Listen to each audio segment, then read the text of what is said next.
Day 5. Okay, so today the plumber shows up, Liz, and she's got it together. She's got her stuff, she's confident, she knows what to do.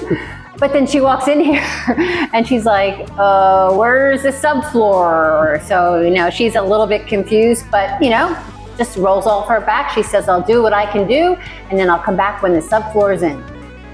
Yep, pretty much sums it up, but it restored faith that things were actually moving forward for us. Yeah, because we've been dealing with so much confusion with the other stuff. It was nice to see someone who, knew what they were doing, took action, and was pleasant.